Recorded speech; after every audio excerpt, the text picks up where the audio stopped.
Это роскошный подкаст, друзья. Шоу, где мы зовем гостей, разговариваем с ними где-то целый час, а в итоге остается полчаса, потому что, вот, например, я на ютубе там всегда смотрю эти ролики, там часовые, я сразу их вырубаю, просто пропускаю сразу. 30 минут тебя устраивает? Слишком долго, да.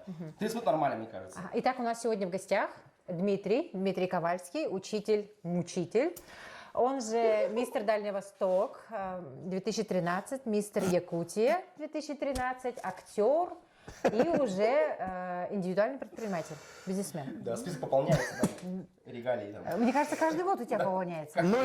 Каждую минуту пополняется. Все дело в том, что я «Железного человека» пересмотрел и все стремлюсь к этому. Вроде как бы уже и люблю человеков, людей, детей. Вроде как и сочувствие к обществу имеется, социальные какие-то несправедливости. Для меня всегда это щипательная, трепещущая тема. И я всегда к человечеству как бы с хорошим настроем относился. И пришел к такому потолку, когда уже не просто словом нужно помочь кому-то, наверное, скорее всего, иметь какой-то ресурс.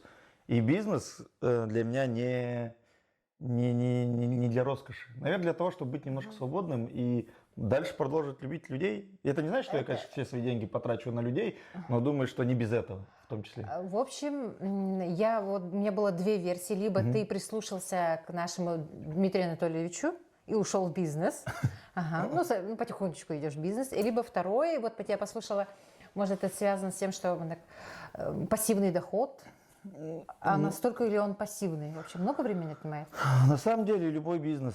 Я думаю, что в любой стране, где нет преемственности в бизнесе, а мы страна, где, мне кажется, совершенно отсутствовала долгое время преемственность в бизнесе, да и вообще слово «бизнес», мне кажется, для России, для нашей страны, для Якутии это слово новое, кто бы чего ни говорил. И сразу дам пояснение для зрителей, чтобы они понимали, как я для себя понимаю слово «бизнес». Бизнес – это когда человек на собственные деньги, на семейные деньги, на свои деньги, на деньги инвесторов, причем реальных инвесторов, не каких-нибудь там заоблачные непонятные инвесторы, которых никто не знает и которых скрывает еще, да? Я говорю о реальных инвесторах, допустим, конкретные люди, Ваня, Петя, вот они вложили там в Диму, и Дима говорит: Ваня, Петя, мои инвесторы. Это честно, когда он говорит: у меня есть инвестор, который вложил миллиард. Откуда миллиард? Да, не знаю, там вот инвестор. Это уже не бизнес, это совсем другое, это про другое.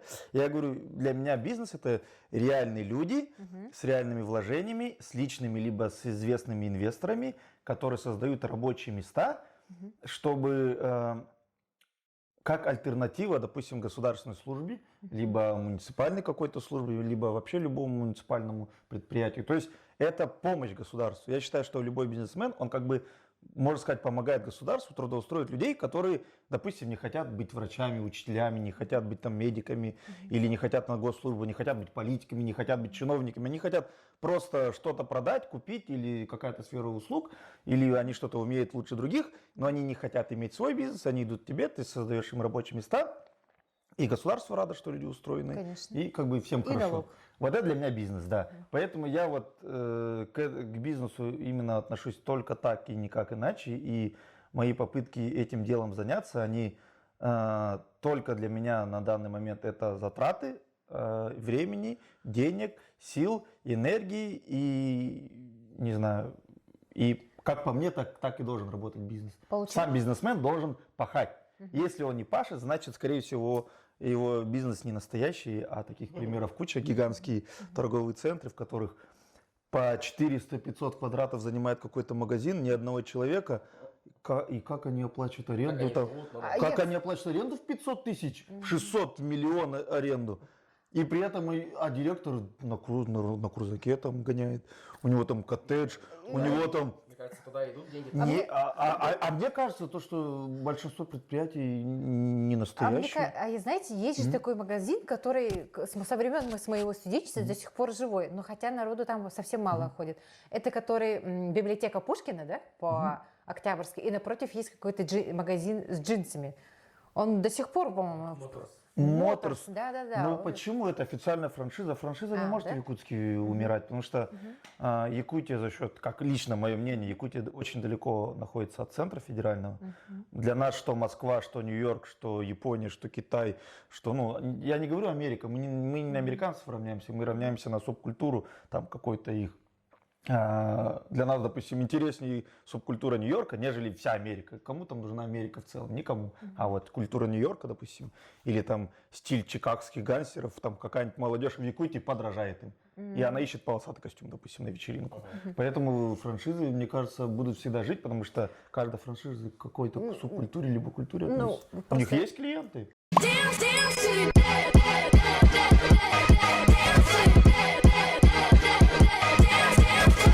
Я считаю, есть такое право первопроходца. Если человек, допустим, открыл аптеку на районе и хорошая аптека, надо быть объективно честным человеком. И если ты хочешь открыть аптеку, а ты живешь на этом же районе, ты должен честно туда зайти и понять, если это ущербная аптека, то ты должен сказать, я сделаю аптеку для людей лучше и открыть аптеку.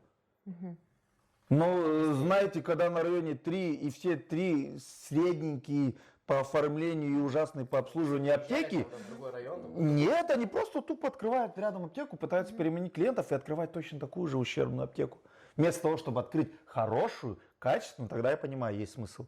А когда 3 плохие аптеки стоят рядом, и где же тут здоровая конкуренция? И, блин, я вообще об этом раньше не думал, пока не влез в бизнес, да. А вот я не думаю, что типа лучше не изобретать велосипед, типа то же самое сделать. Тогда пусть вообще идут на госслужбу и в учителя. Что им там изобретать? Там программа прописана, ФГОС, стандарт федеральный этот, образовательный есть. Все придумано. Он работает там, получай деньги, развивайся. В чем проблема? Ты идешь в бизнес, чтобы что? Повторять чужие идеи. Тогда не нужен такой бизнесмен. Открой новую франшизу, открой новый бренд, открой новый какой-то, не знаю, сферу услуг. Ну.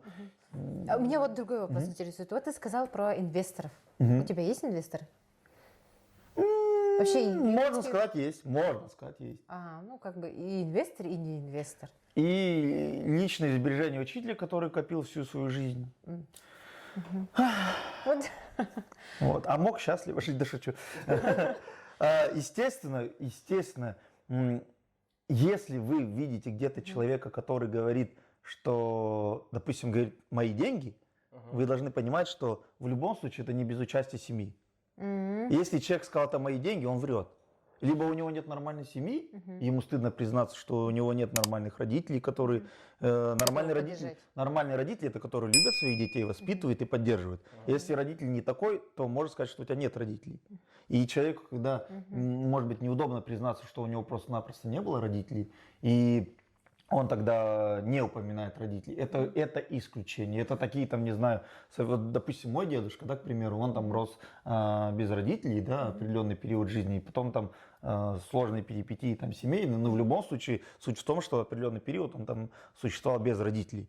И это его не сломило. И я не говорю, что с родителями или без родителей хорошо или плохо, но сам факт, что вот многие бизнесмены говорят, я все сам, но по факту не без участия семьи. Также в моем случае. Как я могу сказать, мои деньги, если в любом случае, наверное, каждый деньги второго человека в этой стране, там каждый второй, третий рубль, наверное, при помощи родителей, либо их наставлений, либо их учений, либо напрямую родители тоже помогают. Ну, дело в том, что у нас же принято, чтобы человек сам всего добивался, и когда вот говорят, вот, типа, ему все там родители помогли, и сразу же... Типа такая золотая молодежь. Да, типа... А зачем врать? Это нормально? Ну, извините меня, чего стесняться родителей? Самый большой грех – это стесняться своих родителей. Либо они слишком богатые, и тебе стыдно, что вот они, ты там пришел в кино, да, ты пришел там в какое-то кино, и вот твои родители все такие там в Гуччи, и тебе неудобно, то, что они как будто понтуются и пристыжают тебя. Либо наоборот, ты стесняешься, что твои там родители бедны, а ты привел их в дорогой ресторан. Это самая мерзкая штука, когда ты стесняешься и в том или ином случае своих родителей. Как можно вообще родителей стесняться? Родители не выбирают, родители любят, и все, и точка. Ситуации и дети бывают разные.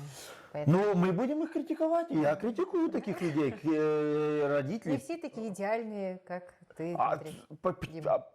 Я не идеальный, я просто нормальный, как мне кажется. Ну как можно не любить своих родителей? Ну, конечно, это без Я вопросов. тут не знаю, как бы, Ну есть такие люди, никогда не стеснялся и родителей. когда я слушаю, когда там могут там себе позволить там, ну как-то выругаться на маму, у меня просто волосы дыбом. Да ладно тебе, на днях я новость ставила, что тиктокер избил А, да, свою кстати, маму и слышал бабушку. ты новость? В смысле, Ну, за что вообще, избил? Тиктокер. Тиктокер там во время стрима, короче, он там этот... В прямом Мама эфире. пришла такая, типа, там, убавь музыку, и он просто ее там избил, короче, Да. вместе с бабушкой. И бабушке попала бедная Ну, женщина. наверное, думаю, что учитывая уровень деградации ТикТока, думаю, что там все схвачено было. Бабушка и мама все знали, это была да? готовая сценка. Может быть. Конечно, он их там якобы вырубил, они слегли, он там их, наверное, запинывал. Но в любом случае не прямо перед камерой он, наверное, их запинывал, как мне кажется. Ну, там Я как не будто, видел. Короче, там хотя как будто бы... Да, Какая-то возня Как внизу. будто бы, типа, это спланировано все. Да, Там прям и- что-то зеркало он там поставил, прям в этом именно месте, короче. Ну, дай бог, чтобы так было. Ну, Это не хотелось бы, чтобы действительно... Выставь качественный контент. да. Бейте бабок, да. Гораздо лучше контент, когда этот стример уснул, а ему сколько там, 250 тысяч долларов Да, накидали. типа, Вот это контент. А еще он прямо уснул, ему Он контент... типа, он, короче, спит, типа, и кто его разбудит, типа, тому косарь отправляет, типа, вот такие, типа, есть еще. Ой, Вообще, мне кажется, Нет, а у него же было такая как... тупость. Он же искренне уснул, и ему донатили, чтобы разбудить. Да, То есть да, у вот, него, да. да, а он спал, а потом уже появились, Типа, на конечно, том он проснется, получается, он тому, типа, еще бонус отправляет какой-то. Нет, это уже, по-моему, последователи. А, ну, А вот так он вот. тупо уснул же, насколько Да? я знаю. Он тупо уснул, ему накидали, чтобы разбудить. Типа, ха-ха, он спит, и скидывают. А он, правда, спал. Сейчас, думаю, подражатели, опять-таки подражатели, ну... Ну, Да, это ну да, TikTok, даже, ну, как в бизнесе. Да. Да, как бы, мне кажется, это не карается уже, это, что, типа, ты стырил. Ну, знаете, Просто классно повторил, типа, молодец, вот Да. так вот. ну вот, допустим, моя любимая страна, да, Россия. помимо России, да, в которой, потому что тот, кто скажет, что я не патриот, он будет редкостно сволочь, потому что я в свои 36 годам мог уже 100-500 раз переехать и по семейным причинам, и по личным причинам, и в любом случае я мог бы минимум как из Якутии уехать. Ну, Если бы был не выездной, да. но учитывая, что я здесь остался, значит, только редкостно СВО поставит под сомнение мой патриотизм. Вот. Да, мне кажется, одно то, что ты работаешь в школе, Ну, ты характеризует тебя как не патриота. все учителя патриоты, поверьте Такая мне. страна. Вот, мне очень нравится Италия. Их отношение к бизнесу. Почему? У них обувщик в третьем поколении, в четвертом поколении. Тот же самый Гуччи. Ну, сейчас мы не говорим про Гуччи, это не Гуччи, это просто под вывеской Гуччи и кучка аферистов управляет этим брендом. А если говорить действительно там о каких-то марках итальянских, которые там не являются, может быть, мировыми, но даже в том числе и Гуччи в один период жизни, от там, грубо говоря, от королей, царей дошли до современного мира, и все там дети, внуки, потомки, братья, сестры, то есть семейный бизнес передавался. Это же шикарно, вы представляете? Не То было у есть, них мысли, там, типа, ну, другим заняться, чем... это Или, неправда. типа, не нужно. Это самая губительная мысль. Твори, пари свободной птичкой, ищи себя. Чего искать?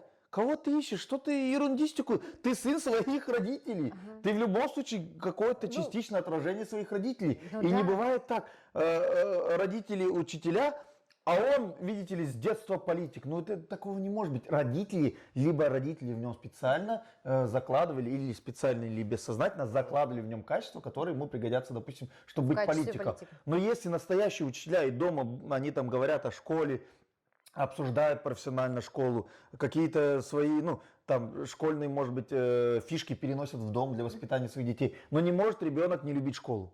Такого не бывает. Нет, но он же может любить школу, но желание у него Но, совсем может, другое.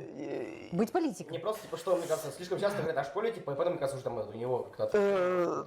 Нет, вот я как биолог, люди животные, они дрессируются. На всех можно выдрессировать. Вопрос, Да, вопрос, собака Павлова да, почувствовала. собака Павлова, что поделать, смотря что будет перед лицом стоять. И любой человек на что-то готов, и даже переступить через себя, смотря что будет перед ним в качестве награды. Поэтому, если ребенка в качестве награды говорит, ты будешь успешным, у тебя будут деньги, и потом потихоньку, постоянно дома о школе говорится, он, ну, не знаю, с 90 там какой-то, наверное, процентной вероятностью будет уже с интересом, как минимум, относиться к профессии учителя. Но его могут курс сменить, он может пойти преподавать, он может стать ученым. Есть же ответвление, допустим, от профессии. А в Европе почему-то это не считается дурным тоном. Там вроде свобода вообще стопроцентная. Там свобода... Там прям- свобода такая, что до отвращения, извините меня, бывают такие неприятные ситуации, когда ты чувствуешь, что чужая свобода перекрывает твою свободу. Там слишком свободное общество. Но при всем при этом, почему тогда у них детям, к внукам передают бизнес от королей? Может быть, все-таки есть повод задуматься о том, что в этом, может, нет ничего плохого, и свободе это никак не мешает, а мы считаем, что свобода – это свобода выбора. Но это лично мне... Что значит свобода выбора? Свобода выбора – это когда ты взял, пошел лопатой, откопал источник воды, и этот источник используешь, запаковываешь и говоришь, вот мой выбор, вот моя вода, вот это вот мой выбор. А когда ты стоишь в магазине, и тебе предоставили 10 марок, и ты свободен выбрать из существующих 10, какая же это свобода? Это как матрица, да? Ну, теория матрицы. Братья-сестры Вачовски.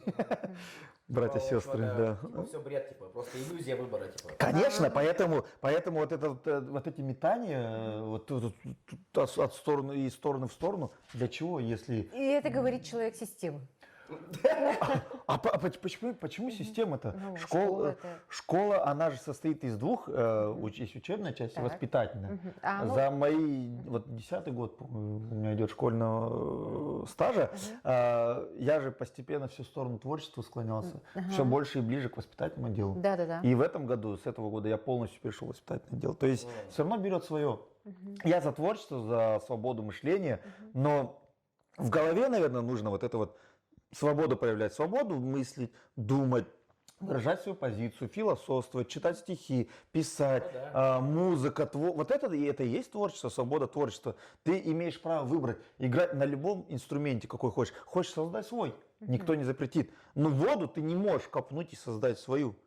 Это один из миллионов копнет и сделает свою воду. Все остальные, ой, это у меня это телефон. тебе звонят. Да, это по-любому сработает. Сейчас я подниму. Давай. Какой интересный звук. Я думал, что туда залетела, как птица. Ну, да, алло. Елена, слушай, как называется прикольный подкаст, который выходит на канале ТВТН? Роскошный подкаст? Вот именно, роскошный подкаст. А, так, вопросы читателей. Сейчас мы заставку же сделаем, да? Что они будут видны. Вот. Уважаемый Ковальский, много ли знаний получают дети, когда их 40 человек в классе? Много ли знаний Вопрос получил? такой, пока только мы ответим, короче. Мгм. Давно ли тебе задал вопрос кот? Вот. Ну, кот, хозяин кота и хозяйка там, хозяин По-моему, кота. хозяйка. Хозяйка все-таки, да, мне кажется. Либо молодой парень, либо малый мальчик, либо это Либо девушка. девушка. Да, ну, Вот, потому что на самом деле голос девушки и маленьких мальчиков, они правда похожи на самом деле, да. Иногда на уроке так думаешь. Три кто это? варианта из них. Да, вот. Поэтому, кто бы ни был, мы его назовем котик. Вот. 40 детей, ну, во-первых, если у вас 40 детей в классе, то я думаю, что вам пора бить тревогу и разбираться с директором, который допустил 40 детей в классе. Но это дурдом. Вообще сейчас классы переполнены, наполнены, но это обычно в районе 34 детей. Это перебор, это перебор, но это не 40. Это в-первых или во-вторых? Во-вторых, да, по-моему. Вот. А в-третьих или во-вторых, неважно, ну, далее, да. по нормативу считается 25, чтобы вы понимали. Поэтому этот вопрос, знаете, как нормально ли ездить 10 в такси одном? Ну, На переднем сиденье. да, ну как я могу вот ответить? Ну как я могу ответить? Вопрос в том, под каким предлогом вас запихали 10 человек в одну машину. Тут такой же прямой вопрос, под каким предлогом вас заставили отдать своего ребенка в класс, где 40 детей. Под каким таким предлогом? Я ни в чем никого не обвиняю, ну вот у меня такой вопрос. Ну, давайте представим, типа, как будто вот, ну, допустим, их там 35, ну, маленечко уменьшим. Ну, нормально ли Да, это нормально. На самом деле, я вам скажу честно, дети усваивают столько материала, сколько ты им дашь, если он им интересен. Ну вот сегодня вначале мы же говорили то, что как раз ты сказал, час снимаем, до получаса урезаем, потому что тебе лично неинтересно после, после получаса. Но давай будем честны, когда ты смотришь обзоры на что-то любимое, ты и час посмотришь, и полтора посмотришь. Просто, например, я смотрю Бэдкомедиана, типа, просто ради уважения уже. Ну, Потому что, ну, я его от начала до конца, и даже титры, когда идут, думаю, может, еще что-то вставить. Поэтому, если тебе интересно, ты хоть час будешь слушать, хоть два, хоть три, хоть полный битком будет у тебя, вокруг тебя куча друзей, ты будешь слушать и слышать. Вопрос лишь заинтересованности. Поэтому на качество учебы это не влияет только в одном случае, если учитель не интересен. Так, Это первый фактор. Количество может влиять, если дети не воспитаны. А это напрямую, как говорится, прямой вопрос родителям. Прежде чем задавать вопрос, почему там плохо дается там, при 40 детях урок, первый задать учителю вот вопрос, хорошо ли он заинтересован детей. И если он доказывает, что он хорошо заинтересован детей, сразу же вопрос переходит к родителям. А почему тогда ваши дети воспитаны так, что они не слушают интересного учителя? То есть в классе из 40 детей должен быть, все 40 детей должны быть с хорошими родителями. Ну, не то, что элементарными навыками культуры. 40 детей, элементарные навыки культуры. И замечательный учитель, у которого интересный урок. Интересный урок. И нет проблем. Но я не одобряю 40 детей в классе, чтобы вы понимали. Я лишь объясняю, как устроен мир, к сожалению, в ситуации, что и школы не хватает. Рожать хотят все, школы никто не строит. Вот у нас есть бесконечное количество любимых людьми и там очень обеспеченных людей, которые делают очень инфантильные покупки, и этими покупками хвалятся, там, как там, бахвалятся, или как такое слово? Бахвалятся. Вот такое старческое слово. Вот, да, своим богатством, в общем, как бы обществу тыкают, не знаю зачем, и никто из них школу не построит.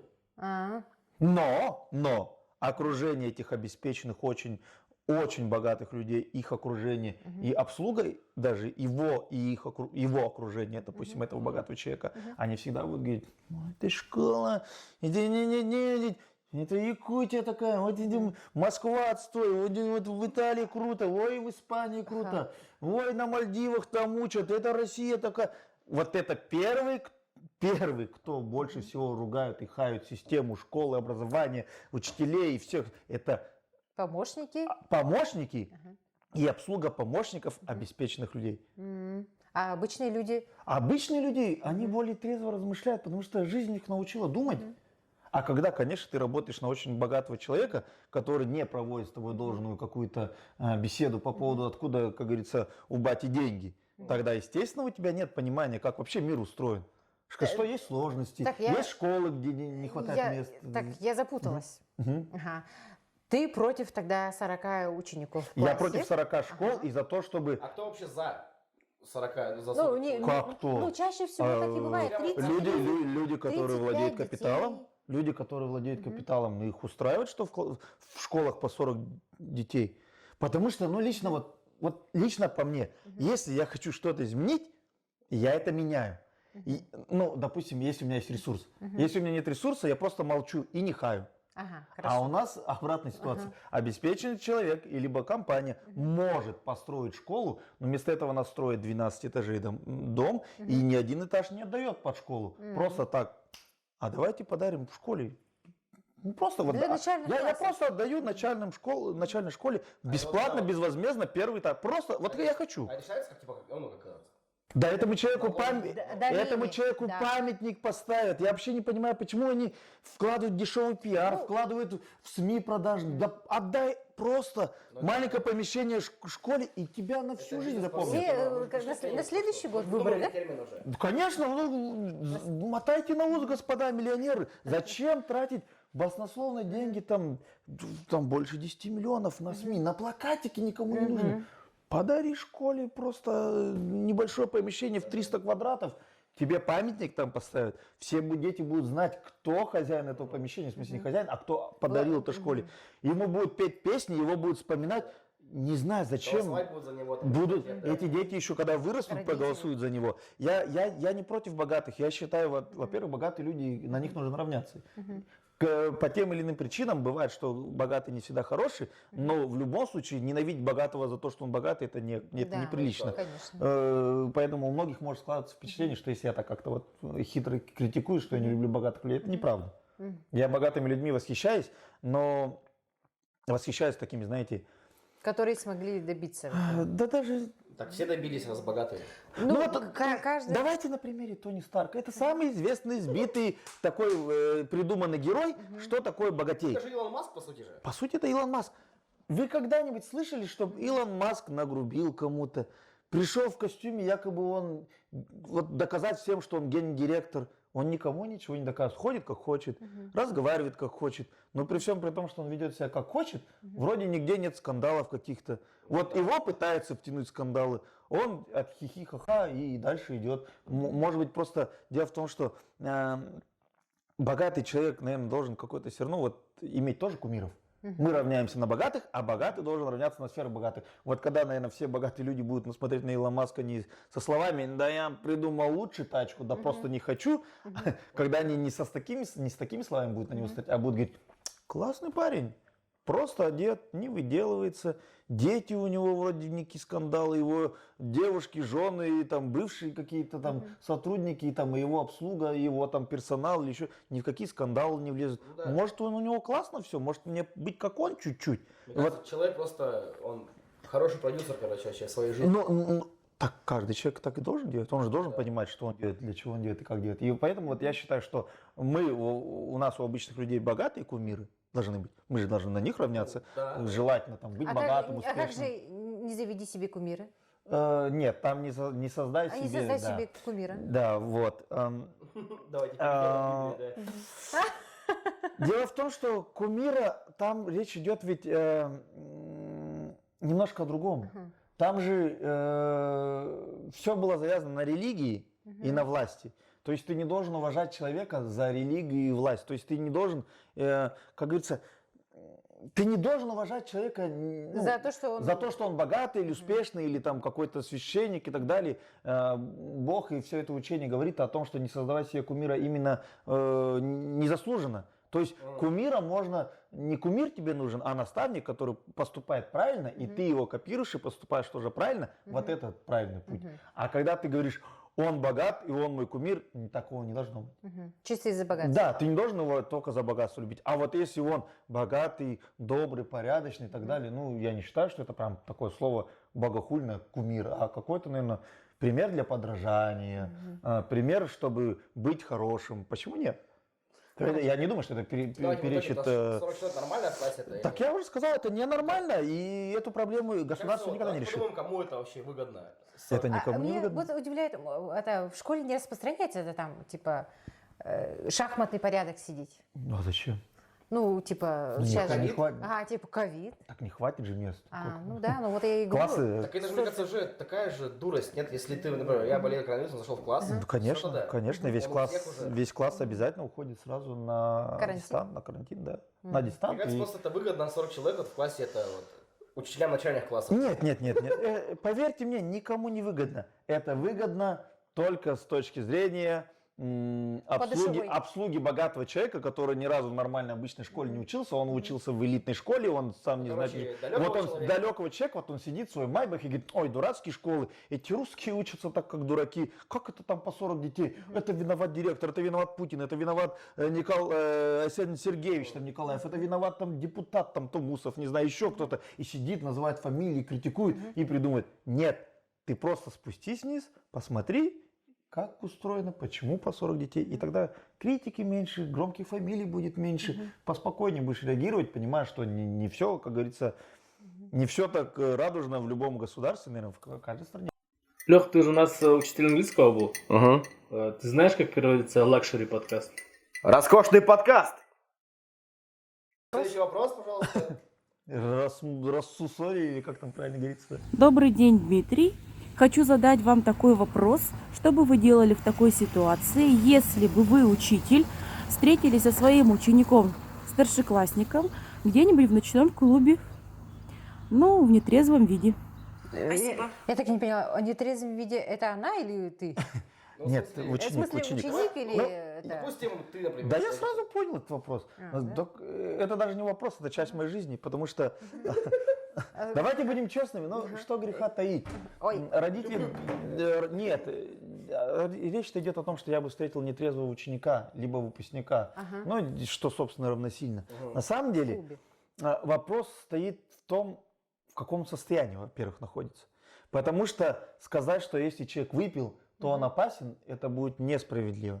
Потому что не каждый пьяный опасен, не каждый трезвый безопасен, как говорится. Поэтому не мне судить, я не... Каждому свое, да. Да, каждому свое, а я не медэксперт, чтобы ставить там какой-то диагноз по внешнему виду. Поэтому я, единственное, что я делаю, если это мои выпускники, хихи-ха-ха, и я обязательно им говорю, ребята, ну, вы всегда знаете меру и не попадайте в неприятности. Я не могу сказать, привет, замечательно, мы встретились в ночном клубе, это классно. В этом нет ни плохого, ни хорошего. Это реальная жизнь. Вот. А если я встречаю учеников, а такое было, тут немножко все строже. Если я встречаю детей в клубе, а такое бывает, не часто, но на моей практике было, выпускников очень часто, а вот именно детей, которые учатся у тебя, это не часто. И ну, последний случай, он очень много лет назад был. Очень слава, много. слава Да. тебе, Господи. В начале карьеры, там, может, год 4 шел, Клуб Европа тогда был. ну Да. Да, если, ну, там Господи, может там мягче фейс-контрол относились или как. Ну там плясали мои восьмиклашки, три девочки, по-моему. О, ничего себе. ага. Да, и все, они меня увидели сразу в ступор, я говорю, пальцем их ко мне, они построили шерингу и ко мне. Заставил всех трех на меня дышать. Ну, от них не пахло алкоголем, я понял, что Ну, не это- успели, наверное.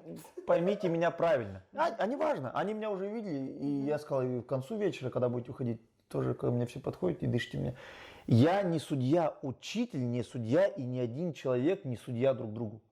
Я не могу осудить этих девочек, либо их родителей, либо проводить беседу с их родителями, либо проводить беседу с девочками. Я могу отконтролировать максимально, как должен сделать порядочный человек, и порядочный в том числе учитель, сделать так, чтобы девочки не попали в передрягу. Это уже нас к другой ситуации относит. В этой ситуации девочки отписали, потом ко мне подошли, я сказал, надеюсь, ваши родители знают. Но еще раз вас увижу в ночном клубе, будет другой разговор. Они на меня дыхнули, от них не пахло, я вниз их проводил, они сели в такси, уехали.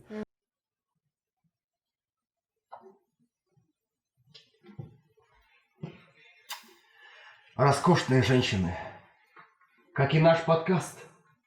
Так, и наш третий вопрос уже задавали в директ. Женился ли Дима на девушке из «Давай поженимся»?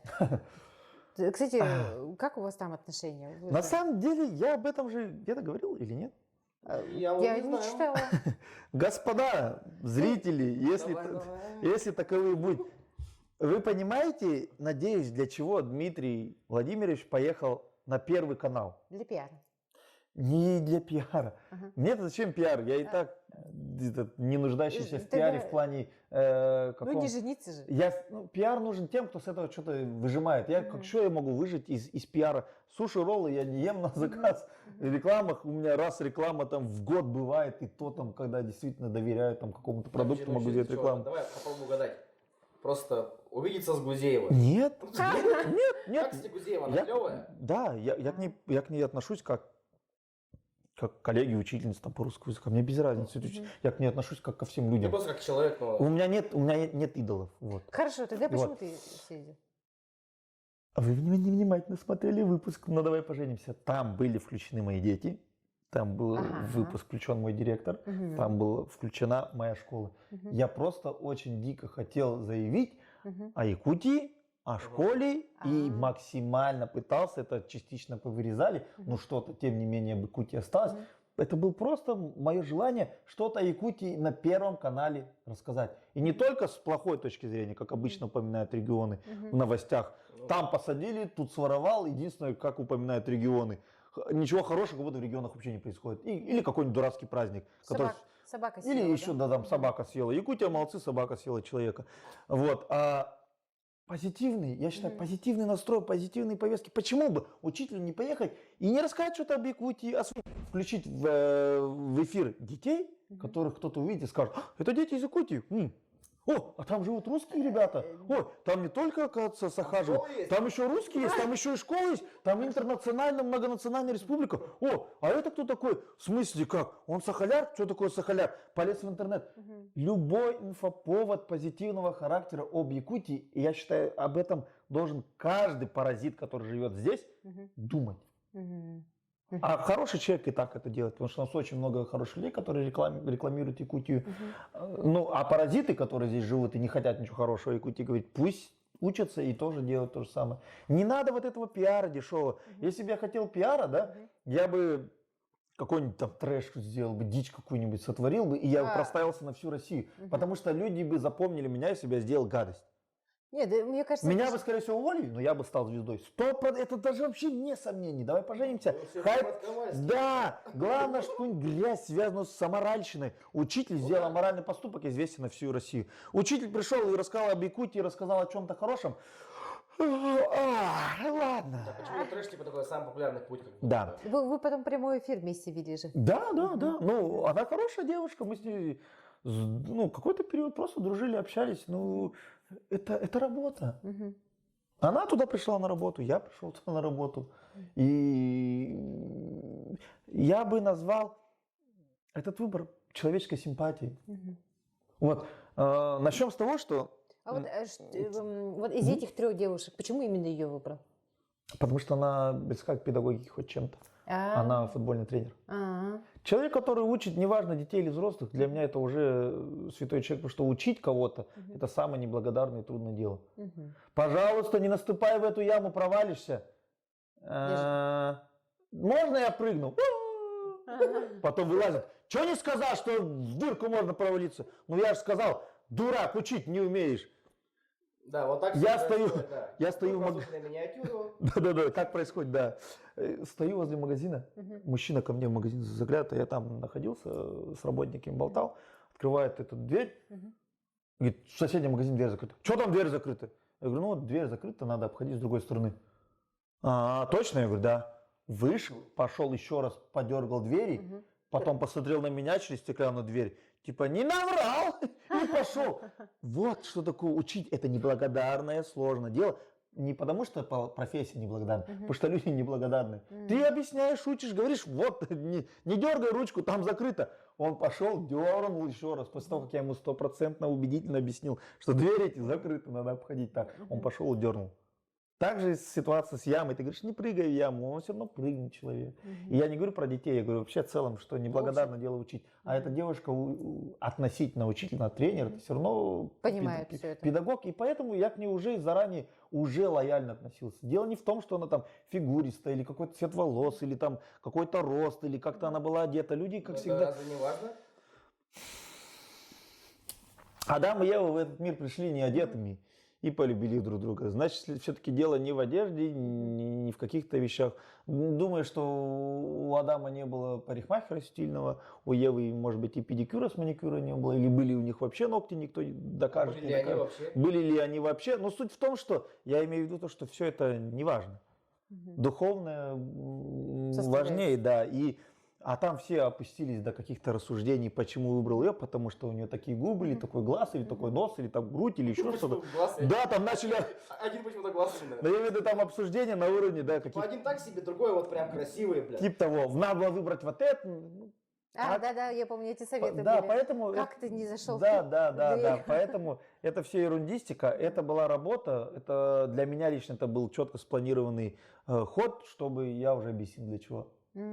Моя задача была упомянуть Якутию, школу, показать своих детей. Это мои дети активисты же. Это не просто случайные дети, которые вот, знаешь, привет, так ты подходишь, идешь со мной. Нет, это вот активисты 26-й школы. Я хотел, чтобы вот Якутия, Россия посмотрела вот на наших замечательных детей. И директору говорил поучаствовать. Естественно, директору-то зачем ему это нужно? Он стеснительный, скромный человек. А я говорю, надо, вот пускай знает, что у нас такая школа. Тем более директоров мужчин там по пальцам пересчитать. Я хотел, чтобы видели, что Да, есть... директоров, учителей мужчин по пальцам можно пересчитать. Конечно, а тут же говорить о директорах-мужчинах. Поэтому у меня замечательный директор мужчина. И почему я должен стесняться? Мне есть чем гордиться. Я и так уже в кадре. Чего мне стесняться? И так и там половину эфирного времени я съел. Поэтому мне было совершенно не жалко. И главная моя цель была еще кого-нибудь пропихнуть, чтобы побольше кстати, Якутии узнали в позитивном ключе. Не, наши же ведь учителя, мужчины, именно незащищенный слой. А вот, допустим, взять, когда ситуация была обвинили же учителя в педофилии, и потом выяснилось... Вот мы подошли, да, к этой... Ой, эта тема очень сложная. Но я вам скажу так. Дети не невинны так, как вам кажется. И учителя не... Ну, аналогично, плюс учителя не такие... И не такие боги, и не такие защищенные, и не такие... хорошие, не такие плохие, такие же и дети. Дети не наивные, дети не злые, дети не плохие, дети не хорошие. Все вот это сразу отбрасываем. Никакие клише. Ребенок беззащитный, маленький отбрасываем. Учитель злой, плохой отбрасываем. Учитель бог, царь, там, владелец школы тоже отбрасываем. Учитель призвание от Бога тоже. Вот всю эту юридистику отбрасываем. Остается ребенок чистый, кристально чистый, и учитель кристально чистый. Вот просто без предвзятых мнений, без ярлыков. Мужчина директор, девочка мальчик, неважно, ребенок. Что между ними остается, если отбросить все ярлыки? Ну вот что остается? Но они Ну? из одного вида, ну, они люди, что, я не знаю. Остается точка их взаимодействия только. Школа? Они, вот эти два, без предвзятых, без никаких ярлыков, без ничего, они соприкасаются только в одной точке. У них должна быть одна точка соприкосновения. Это урок, воспитательная беседа и так далее. Они же, ну, и у кого-то больше, у кого контакт хороший. У меня, например, много точек соприкосновения, у меня много активистов. Как я могу там их всех собрать только одной бандой и один раз с ними поговорить, и все, и больше с ними не контактировать? Естественно, у кого-то больше контактов с детьми. Но в среднем, допустим, вот ситуация, допустим, про педофилию, у какого-то ребенка энного, у какого-то учителя энного должна быть точка соприкосновения. Они должны где-то... Где-то встречаться, и чтобы что-то было плохое. Так? Ну да. Вопрос. А что за беспорядок такой в школе? У родителей что за беспорядок такой в семье? В коллективе, в метод объединения что за такое за беспорядок?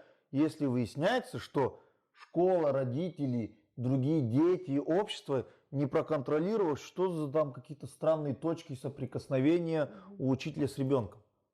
У меня первый вопрос. Всегда звоночки бывают. Как это? И звоночки бывают после того, как что-то происходит. Вот эти звоночки. А я говорил! Так палец надо сразу сломать этому человеку. Либо ты, если что-то знал, видел, заранее скажи, а не после того, как что-то произойдет. А я говорил, я что-то знал. Вот это вот. А я догадывалась, это вот таких людей вообще Я нужны. всегда знала, Да, что таких людей называют паразиты, констататоры их называют, вот. которые, кстати, еще года 2 назад я замечала. Нет, ты врешь. А если где-то было замечено, точка контакта неправильная, то нужно было уже реагировать.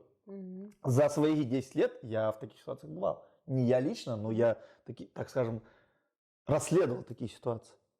Бывает, что учитель, и скажу вам ужасную вещь, случаев не меньше, когда женщина-учитель контактирует с молодыми мальчиками. И речь идет не о педофилии, а не о правильной точке контакта. Любая точка контакта должна быть четкая, понятна и очевидна. Урок, класс, столовая, спортзал, что-то такое, что видят все на контроле. И эту точку легко отконтролировать. И человек на всякий случай лишние эмоции не поддастся. Ни ребенок не наврет, ни взрослый сам не начнет клеиться, грубо говоря, к ребенку. Точка конкретно известна, точка под контролем. Но если происходят несанкционированные точки, это уже вопрос, говорю, ко всем, а не только к этим двум людям, которые в какой-то точке попадают.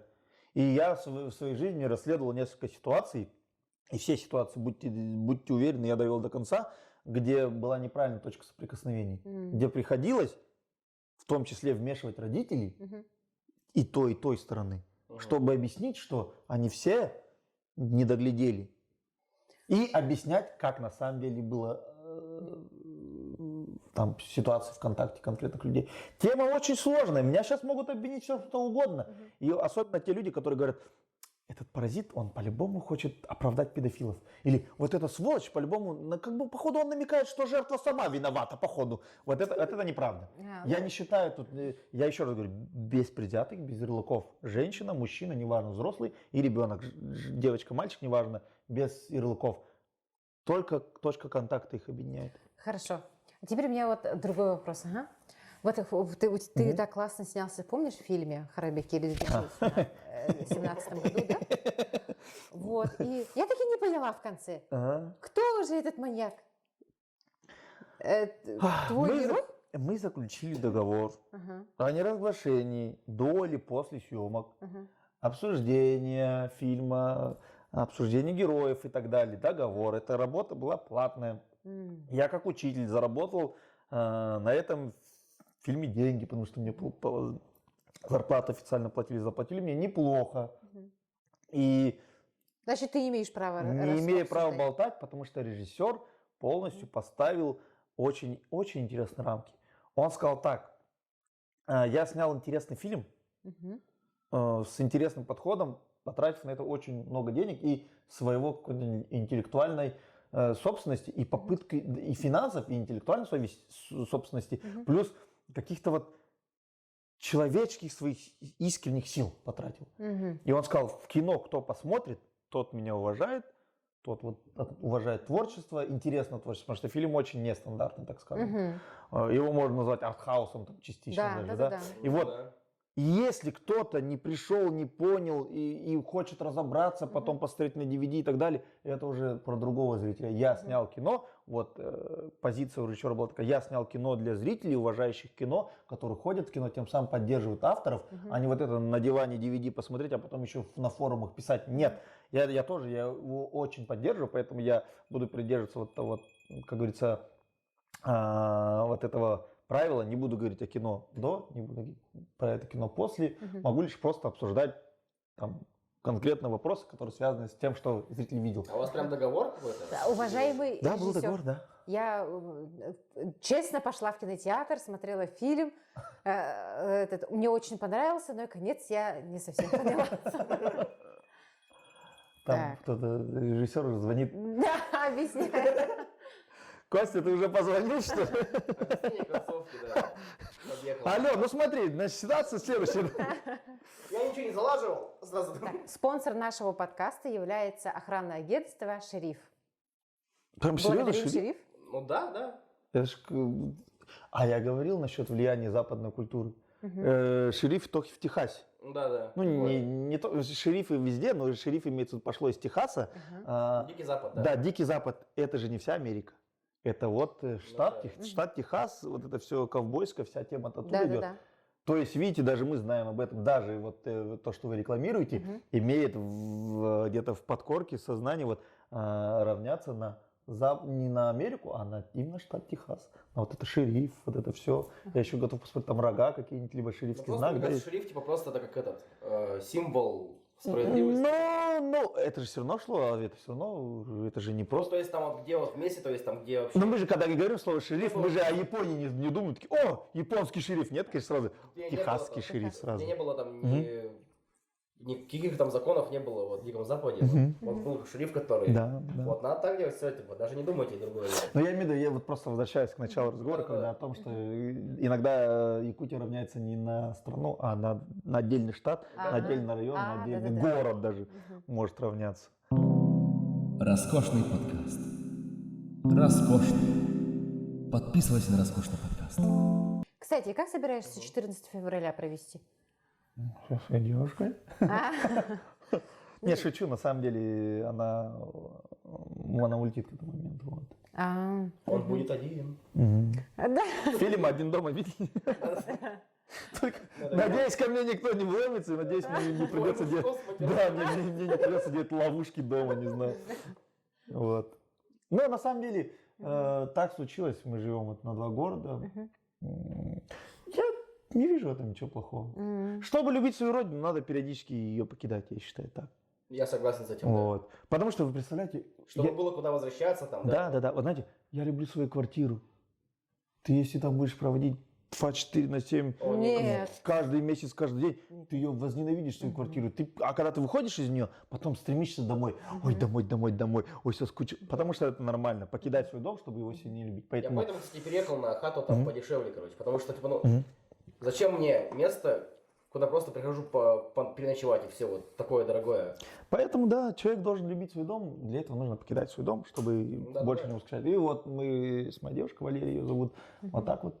А это ваш совместный бизнес, да? Да. Ага. Она является как Соучредителем, соучредителем. На этой романтичной ноте Мы заканчиваем, все, уходи. Мы выгоняем Ковальского, да. Ну все, друзья, в общем, подписывайтесь, пожалуйста, ставьте лайки, бейте с ноги в этот гребаный колокольчик, да. Это работает, да. Не знаю, как это работает. И, пожалуйста, делитесь мнением, как у нас вообще прошло весь подкаст наш. И не судите строго. Да, конечно, ну, будьте бдительны, да. А с вами был мистер Ковальский, да. Мы ставим сюда пингвина этого, да. Я не против, дети шутят на эту тему. Только я разрешаю один. You're never gonna make it, you're not good enough. There's a million other people with the same stuff. You really think you're different, man, you must be kidding. Think you're gonna hit it, but you just don't get it. It's impossible, it's not probable, you're irresponsible. Too many obstacles, you gotta stop it, yo. You gotta take it slow, you can't be a pro, don't waste your time no more. Who the fuck are you to tell me what to do? I don't give a damn if you say you disapprove. I'm gonna make my move, I'm gonna make it soon. And I'll do it cause it's what I wanna fucking do. Cause all these opinions and all these positions, they come in millions, they blocking your vision. But no, you can't listen, that shit is all fiction. Cause you hold the power as long as you're dreaming. There's no way that you make